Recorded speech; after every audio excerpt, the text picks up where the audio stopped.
There are a ton of interesting matchups here in Week 12 of the 2023 NFL season, and this matchup between the New England Patriots and the New York Giants is not one of them at all. I don't think either fan base really cares too much about this game.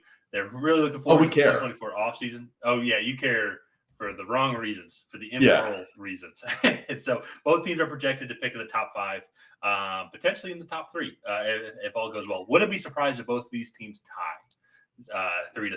I think that's a legitimate score here. But I want to talk, obviously, about the game and just some of the predictions here and talk a little bit about the stats and the matchup. But then part of this video, this will be a little bit different, I feel like, than some of our other prediction videos, especially to you, the Patriots fan. I want to talk about what each team we think, like, what each team needs to do in the offseason, especially with their first pick overall, who they should be targeting.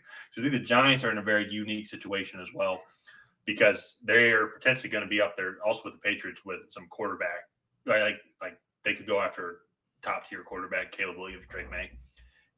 But they just signed Daniel Jones to a $160 million deal.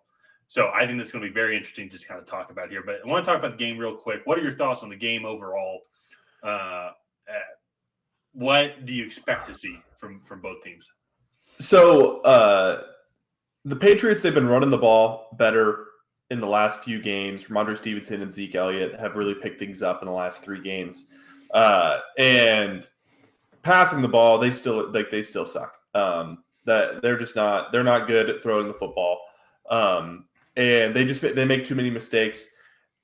With that being said, the Giants are so injured. They're missing both of their starting tackles. Daniel Jones is hurt. They've just been destroyed by injuries this year. And not that they were good when everyone was healthy, but it doesn't help that, since basically I think week 2, they've been down at least a few starters. So yeah. It's amazing too. This Giants team. It's like it like their first drive of the season. Going to the Cowboys. We're watching the game. We're live and we're talking about it. Like this looks like the Giants team we were expecting. And I think there was a false start on 3rd and 2. False start. 4th and 4, then a bad sack, and then a blocked field goal. Return for touchdown. It has not been the same since week 1 that drive. No, they look awful. They are coming off a win. To give them craps. Tommy DeVito, props to him. Grew up in the area, so he is just a couple minutes away. I just watched this little video. Apparently, he's still living at his parents' house, just a couple minutes away. But I will say, I don't know if that video was made this year or if it was last year or something like that. I don't know. I don't really know much about Tommy DeVito outside the fact he threw three touchdowns last week. So good for him. But yeah, the Giants are just struggling here. What about the Patriots? Your thoughts overall? They suck. They don't really do anything well. They don't block well in the pass game. They don't throw the ball well. They don't run the ball well enough to make teams really have to fear it to bring guys down into the box. Defensively, they don't get after the passer. They've stopped the run decent for the last few weeks.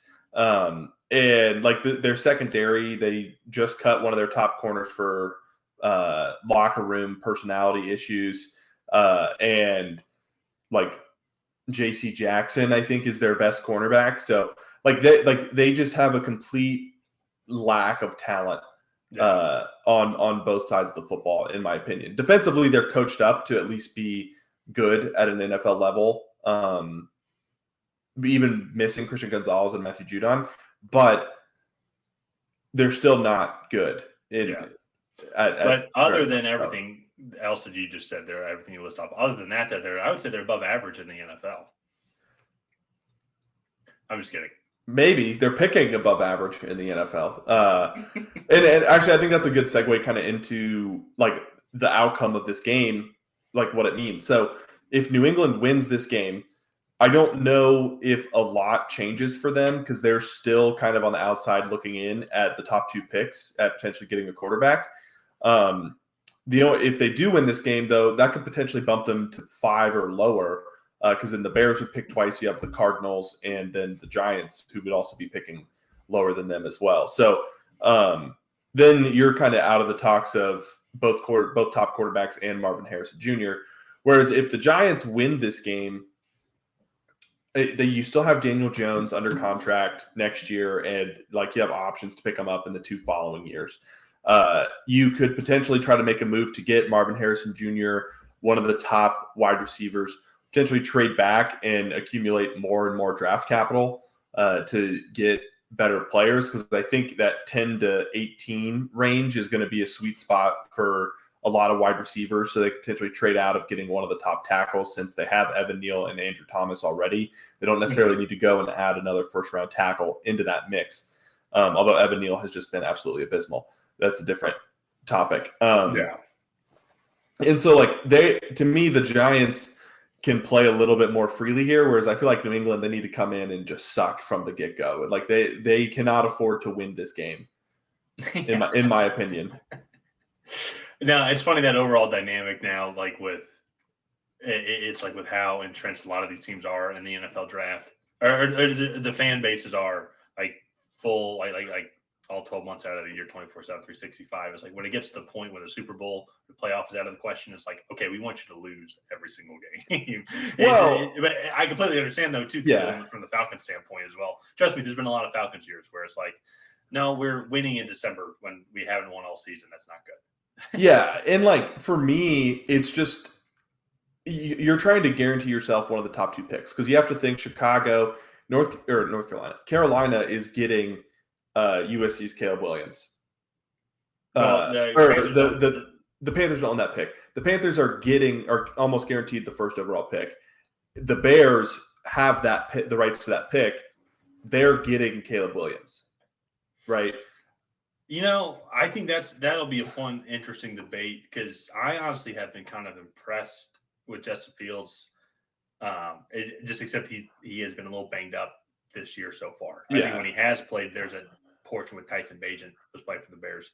So I don't know if it's a guarantee that they'll go after Caleb Williams, or if maybe, if they need to have a coaching change or something like that, because it just seems like that just too much coming at Justin Fields for him to think about, such as processing the game. But him and DJ Moore, I think, has been a good combination. Like, imagine, with the Bears, they have the 2nd and 5th pick, and then they go and get Marvin Harrison Jr. and then Brock Bowers. Well, I guess they don't really need a tackle, but I was going to say Olufashanu or Joe Alt, or potentially also. Yeah. I don't think that's horrible. Their offensive line has been better since Tevin Jenkins come back. We're going off on the Bears now. Anyways, I say that though, just because with New England, right now they're projected at 3rd. Giants are projected at 5th. Carolina, Arizona, and Chicago, I would say, all have winnable games this week. As the Panthers are playing the Titans, Cardinals are playing the Rams, and the Bears are playing the Vikings. All winnable. I wouldn't parlay all those games, but I wouldn't be surprised if one of them, at least one of them, comes out victorious in this game. So it's doable. And then with the Patriots, it's like I think your best player available that's on your board, like the number 1 guy. Offensive tackle. I don't see them going defense. I feel like talent at the offense. If they go defense, I will pull my hair out. It would be a very Bill Belichick thing to do. But I think with the Giants, I think it's the same thing. I think you're going best player available on this, whether it is quarterback, if you really like him. Marvin Harrison Jr. is there at I don't think he's getting past 2. He's maybe go to 3 if someone trades up and gets a quarterback. But he will be the first non-quarterback taken off the board. The thing for me is that if I'm New England, I want to guarantee myself Caleb Williams or Drake May. And the only way to do that is to get a top 2 pick. Yeah. Other than that, you have to trade up and lose future draft capital. This team has so many needs that they need to keep all the draft capital this year to try and rebuild the roster. So it's just they're in a really bad situation, and they're going to be picking in the top 10 for the next few years. Whereas, I think the Giants could potentially bounce back next year. And that's where, and I'll say this, and I'll hate to break it to you, Ryan. Do not be surprised if they are picking there, and if Belichick stays the head coach or is the GM. Oh, they trade back. And they trade back because scream. Yes, but with this class, I think they could get a heck of a lot of talent at the 9th through 13th or wherever they fall back. Yeah. And then if they get that future draft capital as well to help them, because they need so many things. I think this also applies to the Giants as well. I think the same thing. The Giants need so many things as well. So if either team wants to trade back, if they decide, hey, let's go with Daniel Jones because we have no offensive line, so we got to even at least just give him a shot and build around him, no matter who the next guy is. If you trade back and get more future draft capital, like I could see a team like, let's say the Patriots and Giants, if they're 2 or 3, and the Falcons keep sucking, and they're picking 8th, 9th, 10th, I could see them going up and trading up several draft picks to go and get Drake May or to go and get Caleb Williams, depending on where they fall. So that would be a very interesting thing, I think. And it all really hinges, I would say, around the Bears. Because if the Cardinals go number 1, it looks like they're sticking with Kyler Murray. Yeah. Which I mean, I've really liked the Cardinals this year. I mean, I don't think they're 2 and they had a bye yet. No. So they're 2-9. I don't think the 2-9 record's really fair to say, like to really think how good that team has been playing with all the little talent that they have. So, like, if they're picking number 1, they could definitely trade back, get more draft picks, or just take Marvin Harrison Jr. outright. But if the Bears are picking number 1, then it'll be interesting to see what they decide with Justin Fields, and then all the dominoes are going to fall from there. Yeah. But still, I think the best case scenario for the Patriots is that they lose and have the most amount of draft capital possible. Yeah. Going into this draft. And then if they don't even like any of these 2 quarterbacks, that's when they can trade back and really get 3 first-round picks for it. I mean, shoot, if you're at 1. I think they'll like these quarterbacks. Yeah. I can't imagine them not watching Drake May and saying, yeah, I'll pass. But then again, they picked N'Keal Harry over Deebo Samuel, A.J. Brown, and then there was one other, DK Metcalf. So they've been wrong plenty of times. But let's go ahead and get into our predictions for this game. But before we do that, if you guys have not already, please go ahead and like and subscribe. Leave a comment down below on who you think is going to come out ahead. And Tyler, I will throw it over to you first. Who do you think is going to win this matchup? So I am just looking at this now. The Patriots' run offense actually it isn't that great, but they're just shy of 1,000 yards so far. Just shy of 950 rushing yards so far on the season.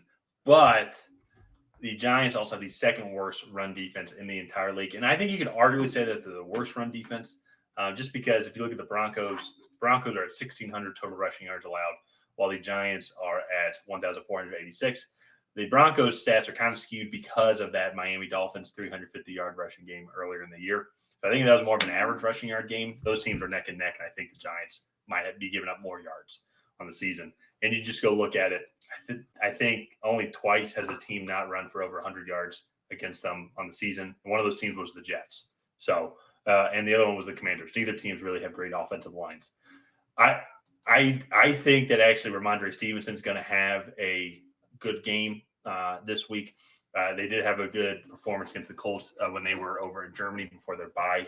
They ran for, I believe, over 150 yards, and the week before that they ran for over 100 as well. I think it's going to be very run heavy. And the Giants also at the same time cannot pass the ball either. So I'm actually going to go against your wishes here. I'm actually going to go with the Patriots in this game as well. I'm going to go with the Patriots as well. As much as it pains me to say that, I just think they're the better team. I can't imagine Tommy DeVito coming in and beating a Bill Belichick-led defense, even if they're missing their 2 best players and are at an extreme lack of talent. That disappoints me. I hope I'm wrong. I really just want the Patriots to continue to lose. So anyways, I'm going with them. I think they are the better team somehow in this matchup. But yeah, so we're both picking the Patriots. Let's go ahead and wrap this video up here. If you guys have not already, please go ahead and like and subscribe and leave a comment down below on who you think is going to come out ahead in this absolutely atrocious matchup of 2 of the worst teams in the NFL, the New England Patriots or the New York Giants. And on that, we will see you guys next time.